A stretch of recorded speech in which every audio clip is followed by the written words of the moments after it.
Alright, so this is going to be my first video that actually has content to it.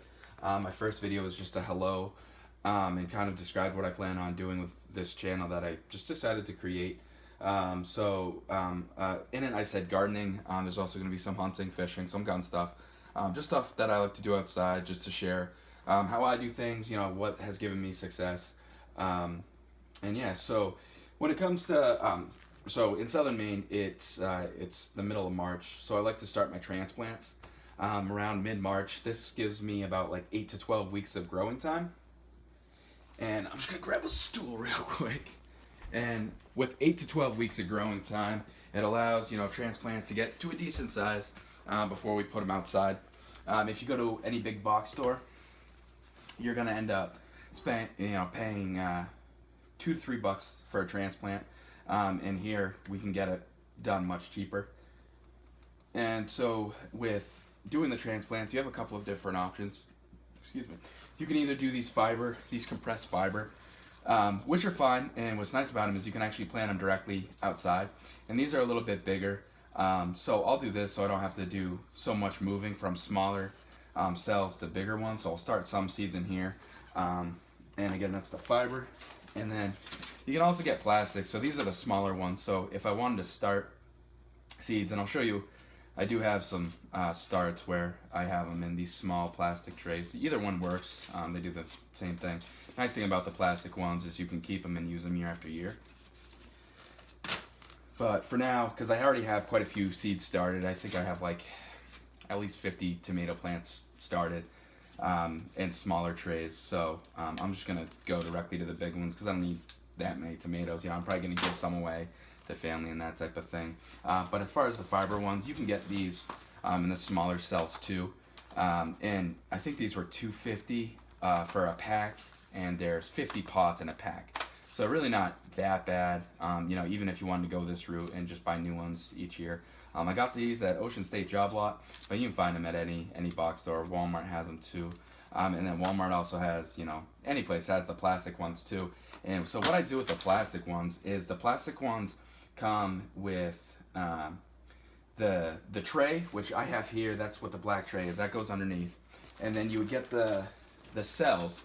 And what you would do is you would put the cells in the bottom tray because these have holes, so it's gonna collect water. And then it also comes with a plastic dome, and the dome, it's a humidity dome, and you can put it over the top. I never use the humidity domes. I actually use them as an extra bottom. So for like these, people that are throwing them away or that type of thing, I'll collect those. My family, if they see them around, or somebody's getting rid of them, they'll just pick them up for me. And that way I get basically 2 bottom trays out of one purchase. And I think for the big tray like this black one, it's a 72 cell starting tray. And so I can start 144 plants with 2 bottom trays off of that. So that's not bad. And the other thing I wanted to mention about the fiber ones is if you do choose to go with the fiber ones, they retain the moisture, and sometimes like a mold can build up around the surface of the soil. It's not necessarily bad, but it's just not great to look at. But that's something that I've dealt with more with the fiber ones opposed to the plastic. So I guess jumping into it. Next thing is you have to choose a potting soil. What I do is I always mix it with boiling water. By doing boiling water, anything that might be alive in the soil, because you don't know where it comes from. It could have eggs or gnats or anything like that. So I just mix it in with boiling water, just to make sure that I kill anything that might be lurking around in there. And one big tip is that with this, I don't have very much in here because I've already done the majority of my seed starts. So I just had a little bit to go and a little bit left in my potting soil bag. So I don't have very much, but I pour it in the boiling water. And when I originally did my seed starts, I did a lot of seeds. Hey, Duffy. So I had this thing pretty much chock full, and it took about 6 to 7 hours for it to finally cool down, because the dirt just kept the heat. It held the heat so long. But yeah, very simple. So what we're gonna do here is we're just gonna fill up a cup. And you know, you can find online what plants transplant well and then what plants don't. Um, yeah, I start a lot of tomatoes and peppers inside. Other stuff I do start inside. Sometimes it transplants, sometimes it doesn't do so well. So like some big things that don't transplant well would be like squash and melons. So I mean, I've had minimal success here in southern Maine with watermelons. Um, I have had, you know, some that produce fruit. You know, they weren't very big. You know, they weren't like the 20-pound watermelons you buy at the grocery store or anything like that. But you know, something. You know, it's fun to try new things. So I have all my seeds here. I have way more seeds than I could possibly use. But you know, if I'm at the store and I see a different variety, yeah, I like to try it out. So I'm always finding myself buying seeds, especially this time of year where they have so many seed options. And then, all right, so I've packed this down, and it's got a nice firm base to it. And then all this is like a tent stake, and I usually just put a couple of little holes in here, one on each side, and I'll go about ½ inch down or so. And what I'm going to put in here is tomato seeds. And I'm sorry if the camera angle's not too good. I'm actually using a vacuum to hold my phone for this. Like I said, I just decided to start this channel so I could show other people. You know, maybe other people are interested in doing this around here and they kind of want to, you know, just some videos to get started. This will at least give them some information. So here, I'm just going to use beefsteak tomato. I've already got some of these planted. I have about 5 or 6 different varieties of tomatoes that I've started. And if we get it back open, there we go. All right.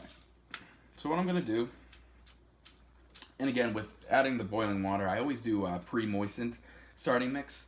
If you try pouring it into dry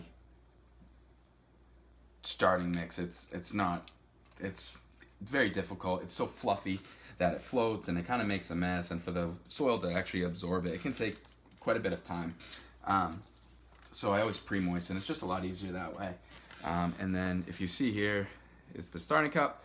I got one hole there, one hole there. I always do, even when I do the smaller trays, I always do 2 seeds because not all seeds are gonna germinate. So if you plant 1 seed, then you wait a week and nothing germinates, then you wasted a whole week of growing time inside for nothing. So I always do 2, and what I'll do is when they get a few inches high, I'll thin it to the strongest plant. So whatever plant's doing the strongest, I will thin it and keep that one. And all I do to thin it is I don't pull it out because I don't want to damage any root systems. I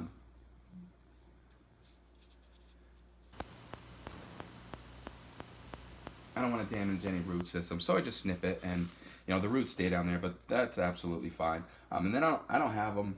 I forgot to get more. I needed more because I ran out. But always make sure that you mark whatever whatever you're planting. I've tried to remember, and it never works for me. I've tried different methods of taking a piece of paper and outline what I've done. But the problem is if you take one of these, a 36 starting cell, and I mean, of course you could probably nip a side or something like that, but if it gets flipped around, all of a sudden your diagram is basically useless. But I mean, you could put notches in or something like that, but I've just had too many experiences where it hasn't worked. So I like using the stakes. You can get them real cheap at like Walmart. I bought the first pack at Walmart that I used up. 30 of them came in a pack, and it was only a couple of bucks. And then what this bucket is that I use for my starting soil or potting soil, it's an ice fishing bucket. I got it at Walmart. I think it was like $4. It handled the boiling water just fine. You could use a regular 5-gallon bucket, but I was at Walmart and that's what they had. So I just picked that up. And yeah, it worked. It worked absolutely fine. And it's actually pretty sturdy. So that would be good, for several years. So there's, what I'm going to do. I'm going to put it over the seed packet so I remember to label it when I get some materials. And then I'm just going to do one more And I think that's going to be the end of this video. And then I'll take you into where I'll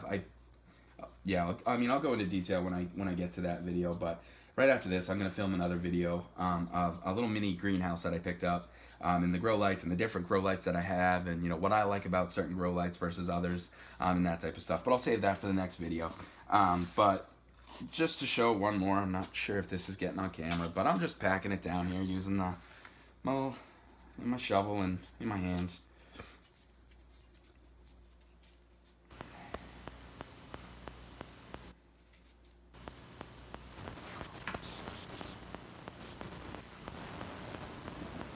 Packed nicely.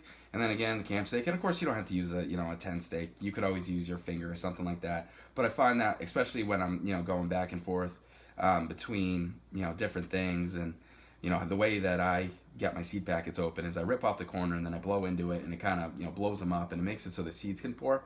So by not getting dirt everywhere helps, because it ends up getting in my mouth. And then I also take notes every year on, what worked, what I tried, what failed, so I can, always improve, and get a better harvest every year.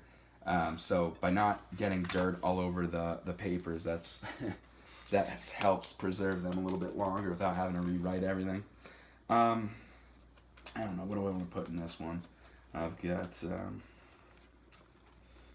don't know. You know what? I'll do some cherry in this one. Like I said, I've already got all of these started, but I'll do a few more in these bigger cups that won't have to be transplanted. If you use the smaller cells, you always have to transplant up before the weather gets nice enough to put them out. So again, I've got the 2 holes. I'll put 1 seed in one seed in the other, and I will just cover it. And at this point, they don't need fertilizer or anything like that. All it takes for the seed to germinate is moisture. And by pre-moistening your garden soil, you've got that moisture component there. And a big thing too, I guess I'll save that for another video. But yeah, right off initially, all you need is just a pre-moistened garden soil. They don't need fertilizer. They just need the moisture for that seed to germinate. And I think that's gonna be it for this video. Obviously, I'm not gonna go through every plant pot with you. You guys don't need to see me do it however many times. But I'm gonna cut this video, and then my next one is gonna be about my lighting system.